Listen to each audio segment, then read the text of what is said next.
What's up, guys? It's Big L56 here, bringing you our Week 2 team builder against Coach Duck and the Rochester Raboot. And as you can see on your screen in front of you, he has a Sun team, which is pretty scary for our team. Let's jump right in to recap his team a little bit.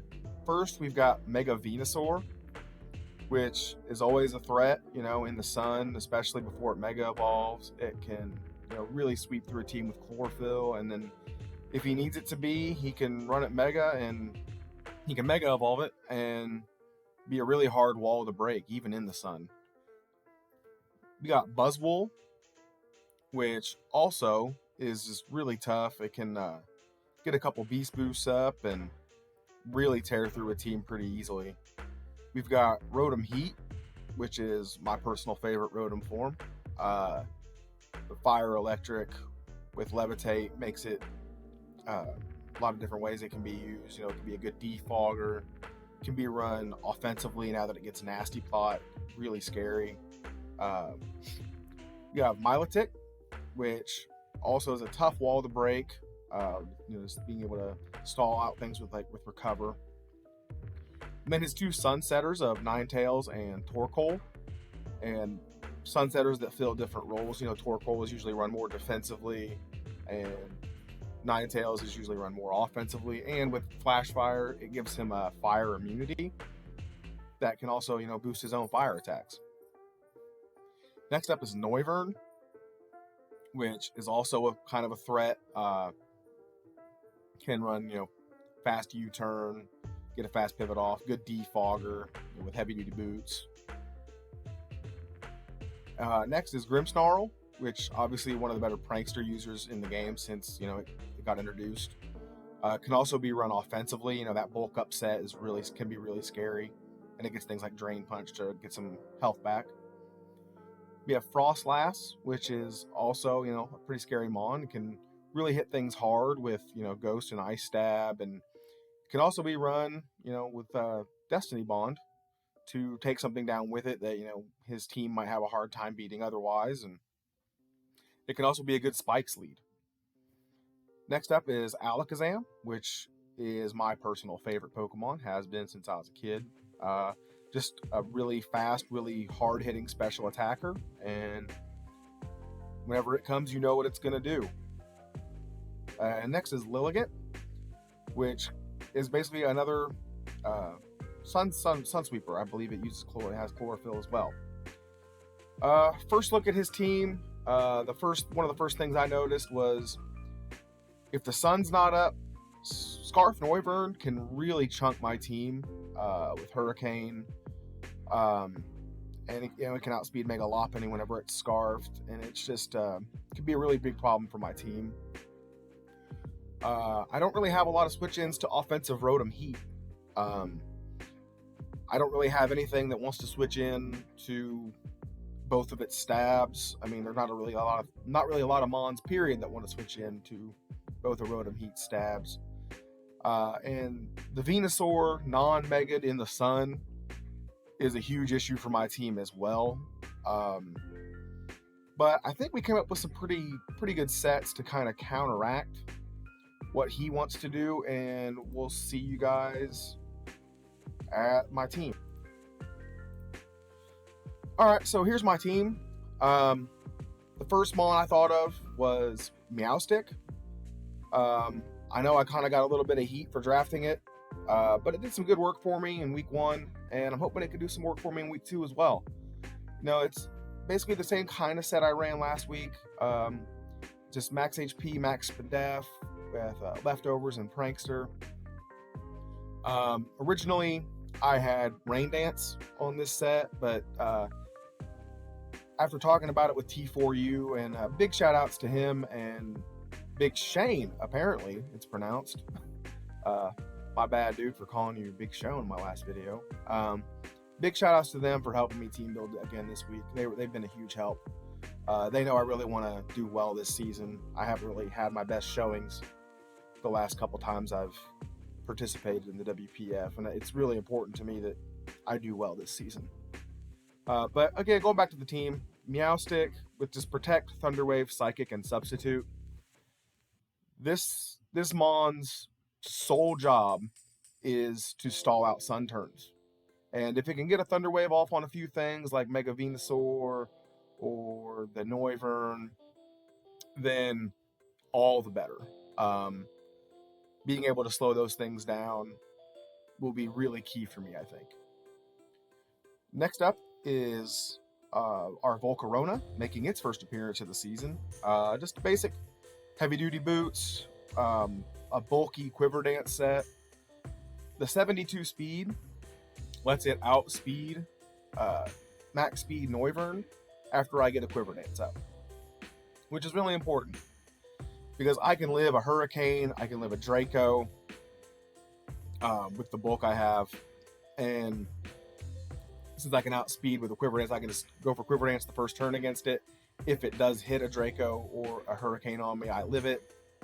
I can roost stall it for the next few turns before I can get another Quiver Dance up, and I can win that 1v1 every time, barring a crit, knock on wood.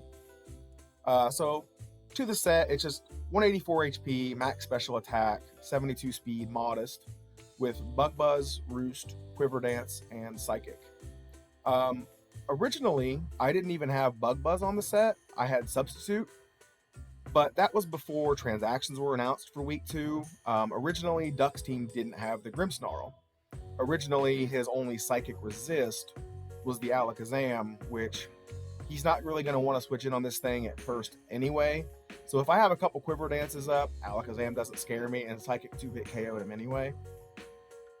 So I wasn't really worried about that. But then I saw he picked up Grimmsnarl, and I knew I had to adjust the set. I couldn't have no way to touch Grimmsnarl on the set. Next up is Toga Kiss. It is also heavy-duty boots, because I'm not bringing away to get rid of hazards this week. So I figured my mons that are weak to the hazards, I really wanted to mitigate the damage the hazards could do to me. So these two mons both have heavy-duty boots on them. It is a max HP, max special attack, modest Toga Kiss. I wanted to run bulky offensive because if you look at his team and you look at Toga Kiss, outside of Rotom Heat, nothing on his team wants to take a +2 Air Slash or Dazzling Gleam from this thing. I really expect this thing to do some work this week, because if you look at his team, nothing wants to take both of these stabs. I've just got a basic Air Slash, Dazzling Gleam, Roost, and Nasty Plot. Nasty Plot was such a nice get for Toga Kiss this gen, and I plan on taking advantage of it, and we'll see if it puts in some work for us. Next up is Megalopany. I wasn't so sure about bringing this week, but I just thought, a fast pivot would be nice to have, fake out to stall out some sun, and we'll see how it works out for me. It's 162 speed, is specific to outspeed Venusaur in the sun when it's at -1. Because as you can see below, I did bring the Galvantula with sticky webs. Also, close combat's on there just to hit something hard, something like a Rotom, if it's chipped down a little bit. Something like Frostlass can't switch in because of Scrappy. And things like Milotic. If he wants to run specially defensive Milotic, I can hit it hard. And then Ice Punch, if he's not Scarf Noivern, or if I've gotten a Thunder Wave off on Noivern, I can OHKO that. That's basically the only Mon Ice Punch is there for. But moving on, I've got another basic set. It's just a Focus Sash Galvantula, max special attack, max speed, timid. Its only job is really to hopefully get up sticky webs, and if it gets to Volt Switch around a little bit, pivot around, get to put me in a good position a couple times, and that's great. That's fantastic. Bug Buzz to be able to hit again the Grimmsnarl. I think originally I had Energy Ball because he had Mudsdale and to hit the Milotic. But I have Thunderbolt instead of Thunder, because even with Compound Eyes in the sun, Thunder's not a very accurate move.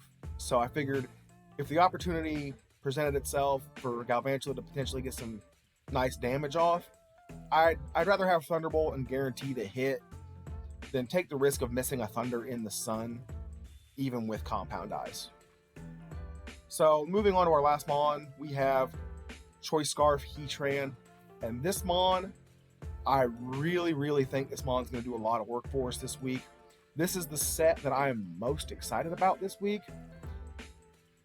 It is 92 HP, max special attack, 164 speed, timid, and just like with the Lopunny, the speed is specific to outrun Venusaur in the sun at -1. It's got Stealth Rocks. If I get an opportunity to click Stealth Rocks and get them up, I'd love it. I know some people don't like the idea of running Stealth Rocks on a Scarfer, but that can do a couple things.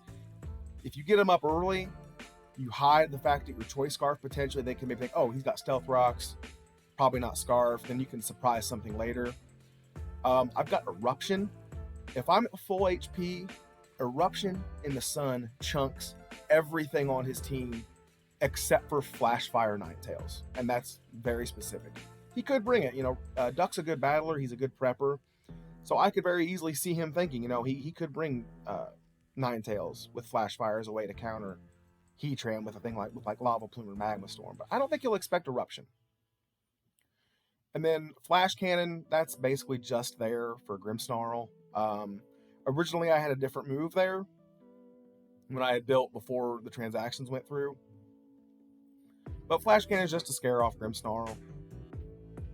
And then Flamethrower is also just there in case I get weakened down and Eruption gets weakened a lot. I wanted a way to get off powerful Fire Stab in the sun, just in case Eruption gets weakened. I take some damage. But that's the team. I kind of like it. I don't think we have the best matchup. And like I said, Duck's a good battler. He's a good prepper. He's a good battler. And we'll see how it goes. And we will catch you guys next time.